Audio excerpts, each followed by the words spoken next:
نحمده ونصلي على رسوله الكريم أما بعد فأعوذ بالله من الشيطان الرجيم بسم الله الرحمن الرحيم بأيدي سفرة كرام بررة.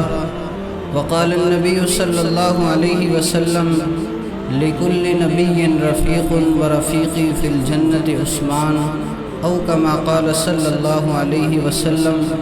صدق اللہ العظیم وصدق رسولہ النبی الأمی الکریم.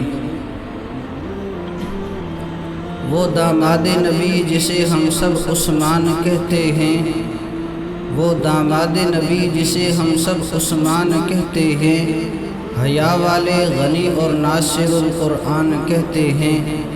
غنی تھے مال کیا ہے راہ حق میں جان تک دے دی، اسے ایثار کہتے ہیں، اسے قربان کہتے ہیں. کوئی ظالم انہیں خائن کہے تو بھی معاذ اللہ اسے الزام کہتے ہیں، اسے بہتان کہتے ہیں. انہی کی خاطر بیعت رسول اللہ نے لی تھی، جسے خود حق تعالی قرآن میں بیعت رضوان کہتے ہیں. میرے انتہائی واجب الاحترام قابل سب تعظیم و تکریم معزز مسلمانان گرامی، 18 ذوالحج سن 35 ہجری کو سیدنا عثمان بن عفان پیکر شرم و حیا، مجسمہ جود و سخا، ناصر القرآن، جامع القرآن، خلیفہ ثالث حضرت ذو النورین رضی اللہ تعالیٰ عنہ کا یوم شہادت ہے. میں کسی وجہ سے میڈیا پر اس گفتگو کو نہ کر سکا، اگرچہ دونوں جمعوں پر مسجد کے اندر بڑی ہی تفصیل کے ساتھ میں نے سیدنا عثمان غنی رضی اللہ تعالیٰ عنہ کے فضائل پر اور شہادت پر گفتگو کی ہے. لہٰذا دل چاہا کہ میڈیا پر بھی تھوڑی سی گفتگو کر دی جائے. تمہیداً ایک بات سمجھیں، ہم صحابہ رضوان اللہ تعالیٰ علیہم مجمعین کا تذکرہ کیوں کرتے ہیں؟ اس لیے کرتے ہیں کہ صحابہ رضوان اللہ تعالیٰ علیہم مجمعین کی سیرت، صحابہ رضوان اللہ تعالیٰ علیہم مجمعین کی زندگیاں ہمارے سامنے آئیں گی، جس کی وجہ سے ہمیں ان سے محبت پیدا ہوگی. اسی طرح ہم اس وجہ سے تذکرہ کرتے ہیں صحابہ رضوان اللہ تعالیٰ علیہم مجمعین ہمارے محسن ہیں، اور محسن کا احسان ماننا چاہیے. حضرت امام غزالی رحمہ اللہ نے احیاء علوم الدین کے اندر لکھا، الانسان عبد الاحسان، کہ انسان احسان کا بندہ ہے. لہٰذا ہمیں اپنے محسن کا شکر گزار ہونا چاہیے. اس وجہ سے صحابہ رضوان اللہ تعالیٰ علیہم مجمعین کا تذکرہ کرتے ہیں. سیدنا عثمان غنی رضی اللہ تعالیٰ عنہ کے فضائل بہت زیادہ ہیں، ان میں سے چند ایک کا اشارتاً تذکرہ کر کے اجازت چاہوں گا. سیدنا عثمان غنی رضی اللہ تعالیٰ عنہ کو ابتداءً شرف ایمان اور شرف صحابیت کے بعد آپ صلی اللہ علیہ وسلم کی قرابت بھی حاصل ہے. آپ صلی اللہ علیہ وسلم کا نسب اور ان کا نسب اگر دیکھا جائے، چوتھی پشت پر جا کر ان دونوں کا نسب آپس کے اندر مل جاتا ہے. اسی طرح سیدنا عثمان بن عفان رضی اللہ تعالی عنہ آپ صلی اللہ علیہ وسلم کی پھوپھی کی بیٹی کے بیٹے ہیں. ام حکیم بنت عبد المطلب یہ آپ صلی اللہ علیہ وسلم کی پھوپھی ہیں. آپ صلی اللہ علیہ وسلم کی پھوپھی کی بیٹی کا نام عروہ ہے، عروہ کے بیٹے کا نام عثمان بن عفان ہے. لہذا اس اعتبار سے بھی قرابت بنتی ہے.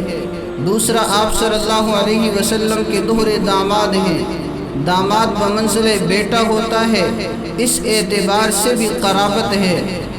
اسی طرح آپ رضی اللہ تعالیٰ عنہ کی ایک فضیلت وحی کی کتابت کرنا بھی ہے. کاتبین وحی صحابہ رضوان اللہ تعالیٰ علیہم مجمعین ہوا کرتے تھے. آپ صلی اللہ علیہ وسلم کتابت نہیں فرمایا کرتے تھے. آپ صلی اللہ علیہ وسلم کی صفت امی ہے. لہٰذا کاتبین وحی کے اندر سیدنا عثمان بن عفان رضی اللہ تعالیٰ عنہ بھی شامل ہیں. اور اس اعتبار سے قرآن کریم نے ان کی مدح فرمائی ہے بِأَيْدِي سَفَرَةٍ کِرَامٍ بَرَرَا کہ یہ بندے ایسے ہیں جو باعزت ہیں، اللہ کے ہاں نیک وکار ہیں، اس لیے کہ انہوں نے وحی کی کتابت کی ہے۔ ایک اور فضیلت کو دیکھا جائے تو اسلام کی طرف سے، نبی اسلام کی طرف سے سفیر بن کر مکہ المکرمہ گئے ہیں صلح حدیبیہ کے اندر، اس اعتبار سے بھی فضیلت انہیں حاصل ہے۔ اور سفیر کسی ملک کا ہو وہ اس ملک کی عزت ہوا کرتی ہے کہ نبی اسلام کے سفیر بن کر گئے ہیں، گویا کہ نبی پاک صلی اللہ علیہ وسلم کا اعتماد ان پر تھا، لہذا اسی وجہ سے انہیں اپنا سفیر بنا کر مکہ المکرمہ بھیجا۔ پھر اس کے بعد جب ان کے قتل کی افواہ پھیلی، صحابہ رضوان اللہ تعالی علیہم مجمعین سے بیعت لی، اور اس بیعت کے اندر اللہ جل شانہ نے ان لوگوں سے رضا کا اعلان فرمایا جنہوں نے رسول اللہ صلی اللہ علیہ وسلم کے ہاتھ پر بیعت کی۔ لقد رضی اللہ عن المؤمنین اذ یبایعونک تحت الشجرہ، حضور صلی اللہ علیہ وسلم نے سیدنا عثمان بن عفان رضی اللہ تعالیٰ عنہ کو اس بیعت کے اندر خود شریک فرمایا، اپنا دہنا ہاتھ اپنے بائیں ہاتھ پر رکھا اور کہا کہ یہ عثمان کا ہاتھ ہے، لہذا اس بیعت کے اندر سیدنا عثمان بن عفان رضی اللہ تعالیٰ عنہ کو بھی شریک کیا۔ اسی طرح آپ کی ایک فضیلت سخاوت بھی ہے، آپ کی سخاوتیں بہت زیادہ ہیں۔ بیر روما کو خرید کر مسلمانوں کے لیے بھی کافروں کے لیے بھی وقف کر دینا آپ کی سخاوت کا ایک قطرہ ہے۔ اسی طرح غزوہ تبوک کے موقع پر 900 اونٹ، 100 گھوڑے، درہم و دنانیر آپ صلی اللہ علیہ وسلم کے دامن میں دے دینا، یہ بھی آپ کی سخاوت کا ایک پہلو اور مزہ ہے۔ اسی طرح مسجد نبوی کی توسیع کے اندر آپ رضی اللہ تعالیٰ عنہ کی مال و دولت لگتے ہیں، لہٰذا یہ بھی آپ رضی اللہ تعالیٰ عنہ کی سخاوت کا ایک قطرہ ہے۔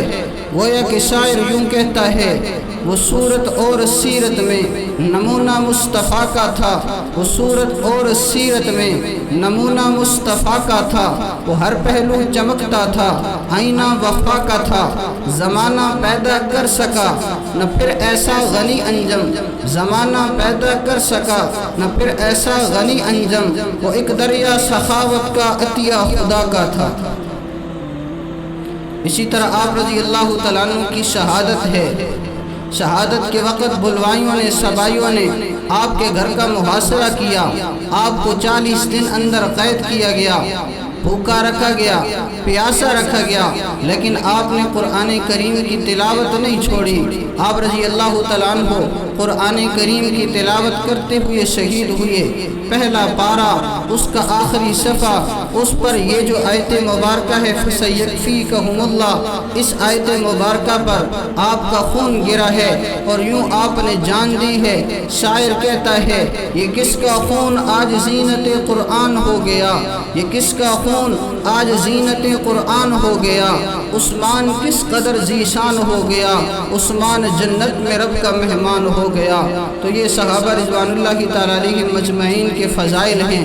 اور اسی طرح میں نے آپ حضرات کے سامنے سیدنا عثمان بن عفان رضی اللہ تعالیٰ عنہ کی چند ایک فضائل اور ان کی مظلومانہ شہادت کا بڑے ہی انتہائی مختصر وقت کے اندر تذکرہ کیا ہے۔ اللہ جل شانہ کی ذات سے دعا ہے، اللہ جل شانہ ان کے درجات کو بلند فرمائے، ہمیں تمام صحابہ و اہل بیت رضوان اللہ تعالیٰ علیہ مجمعین کے ساتھ پکی سچی محبت نصیب فرمائے اور ان کے نقش قدم پر چلنے کی توفیق عطا فرمائے۔